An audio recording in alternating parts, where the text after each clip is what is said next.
Hey guys, welcome to Crick president channel. ఇప్పుడు వరకు ఈ ఛానల్ చూడకపోయింటే లైక్ అండ్ సబ్స్క్రైబ్ చేసుకోండి.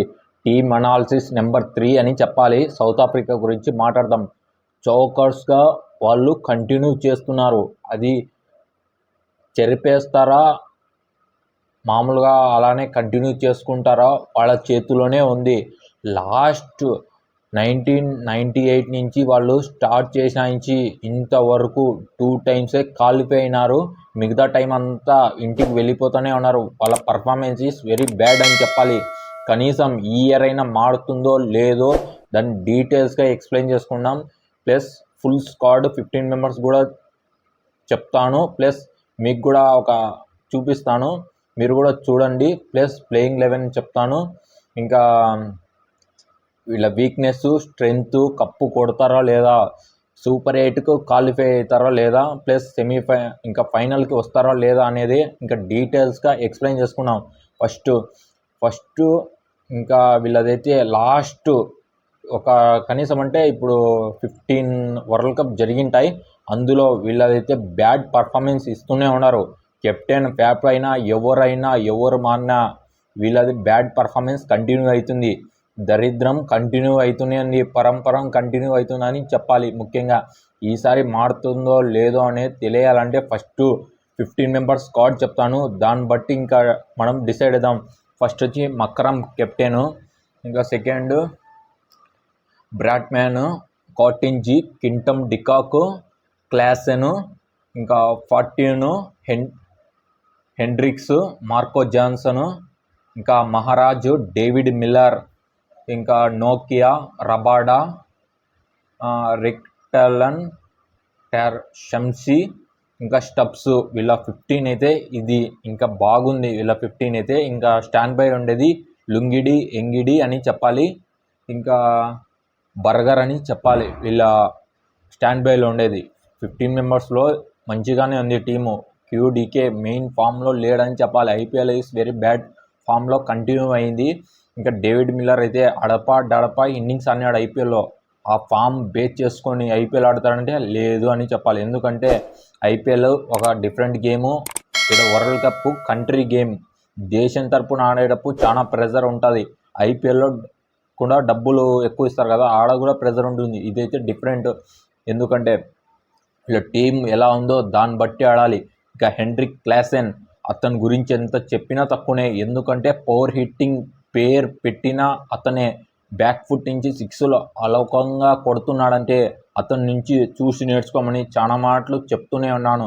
ఎవరైనా యంగ్స్టర్స్ నేర్చుకోవాలంటే అతను చూసి నేర్చుకోండి.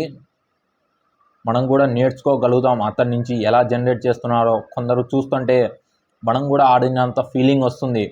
ట్రీట్ టు వాచ్ అని చెప్పాలి. ఇంకా సంసీ, అతను కూడా గూగులీ లెఫ్ట్ హ్యాండర్తో వేస్తాడు. చైనా మ్యాన్ లాగా బాగుంటుంది. స్పిన్నర్, మెయిన్ ప్లేలోకి వస్తాడని చెప్పాలి. వెస్టిండీస్లో బంగారాలు తిరిగినట్టు తిరుగుతుందని ప్రతి వీడియోలో చెప్తున్నాను. అదే జరుగుతుంది. మెయిన్ క్రూషల్ అవుతాడు. మహారాజు కూడా వీళ్ళకి ఎంత ముఖ్యమో అంత. రబాడ్ అయితే కొద్దిగా ఫామ్లోనే ఉన్నాడు, కానీ లీక్ ఎక్కువ చేశాడు ఈ ఐపీఎల్లో.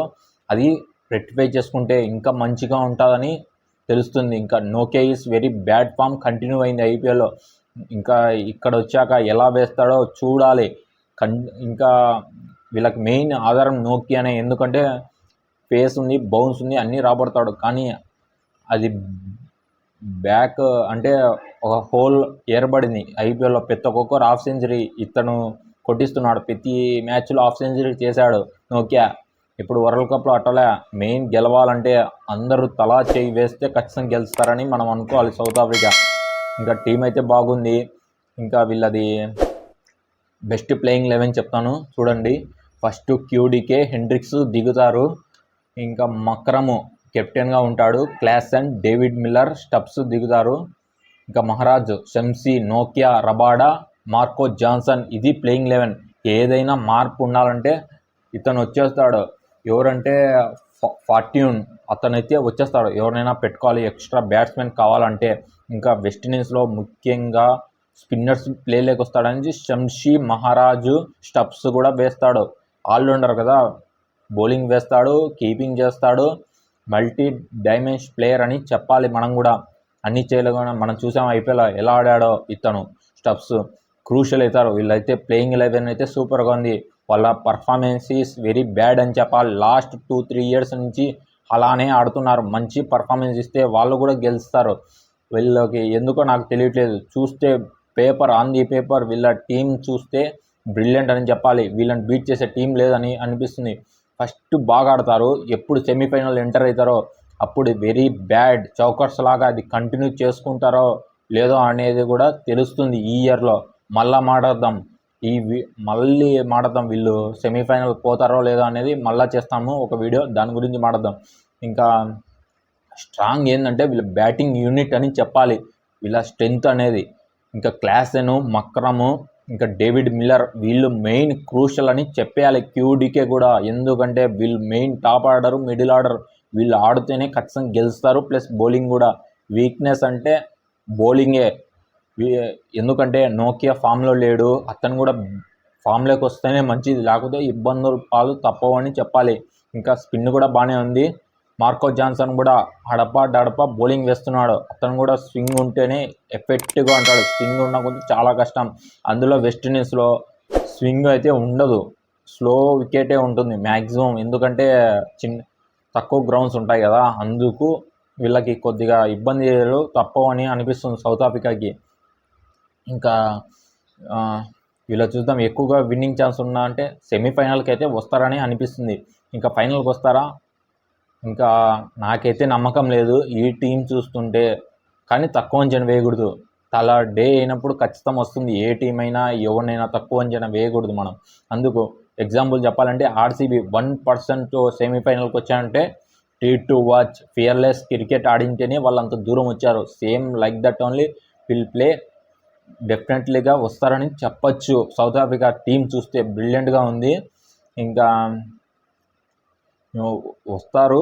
ఇంకా చోకర్స్గా నిలబెట్టుకోకూడదు, మార్చాలి. ఈ ట్రెండ్ని మార్చితే ఇంకా మంచిగా ఉంటుంది. నేనైతే ఈసారి కొద్దిగా వస్తుందేమో అని నా మనసు చెప్తుంది. ఖచ్చితంగా ఇంకా చూడాలి ఏం జరుగుతుందో. మీరేమనుకుంటున్నారో కామెంట్ బాక్స్లో కామెంట్ చేయండి, నాకు కూడా తెలుస్తుంది. Thank you.